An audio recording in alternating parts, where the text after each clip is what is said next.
Hello and welcome to Real to Real. This past week, the world paid tribute to Pope Emeritus Benedict XVI, who died on New Year's Eve at the age of 95. As Pope Francis celebrated his funeral at the Vatican this past Thursday, bishops around the world remembered the pontiff through special masses. Carolee McGrath has reflections now from Springfield Bishop William Byrne and Father Michael Pierce, pastor of Blessed Trinity Parish in Greenfield, who was in the seminary in Rome during the time Pope Benedict led the church. Today we gather on the day that our Pope Emeritus Benedict was buried to offer our own Mass here for his soul. On Thursday, Bishop William Byrne celebrated the 1210 Mass at St. Michael's Cathedral in Springfield, offering the Mass for Pope Emeritus Benedict XVI in solidarity with Pope Francis and the entire Church. Pope Emeritus Benedict died on New Year's Eve at the age of 95. As masses were offered around the world, Pope Francis celebrated the funeral mass at St. Peter's Square for his predecessor. In 2005, then Cardinal Joseph Ratzinger was elected the 265th Pope following the death of Pope St. John Paul II. He retired in 2013. He was the first pope in 600 years to do so, citing his age and strength to carry on in the role.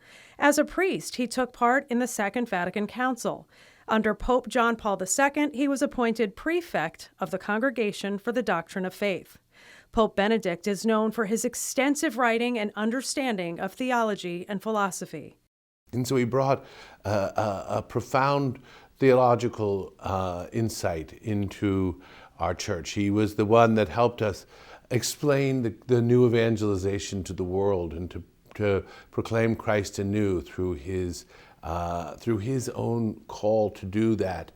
All week across the Diocese of Springfield, priests offered prayers for Pope Emeritus Benedict. Many churches, including Our Lady of the Sacred Heart and Immaculate Conception, both in Springfield, displayed his picture. Pope Benedict spoke quite a bit and wrote extensively on the dignity of the human person, reminding Catholics that we must always be pro-life and that we're called to stand for the defenseless, the unborn, the elderly, those who are gravely ill, and all who are vulnerable, even when that's uncomfortable to do. But here's what Pope Benedict said on comfort. The world offers you comfort, but you were not made for comfort. You were made for greatness. Pope Benedict spoke to that truth which needs to be safeguarded because his own experience with Nazism, his own experience of the world, especially with relativism that starts to change the meaning of the human person, the meaning of truth, that created difficulties when it comes to the dignity of the human person.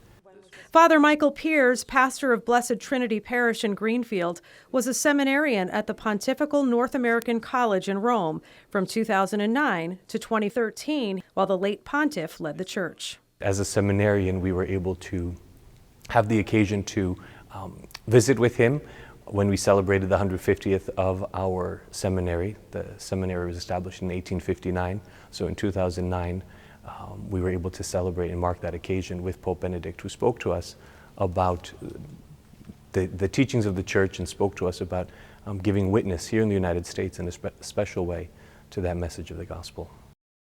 As a deacon, Father Pierce was able to serve at Mass with the late Pope. Pope Benedict was known as being a defender of the faith. His whole life was ordered towards communicating the joy of that faith, the truth of that faith, the mystery of that faith. And certainly speaking in a world as complex as ours is today, speaking in the particular circumstances and challenges that we deal with, both personally and as a church universal, that can be a challenging task. But Pope Benedict, I believe, really aspired to bring the teachings of the faith in clarity, in precision, but also with joy. And he did that until the end. According to the Vatican, his last words were, "Lord, I love you." Reporting for Real to Real, I'm Carolee McGrath.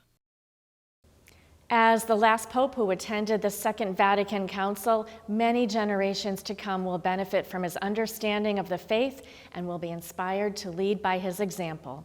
May he rest in peace.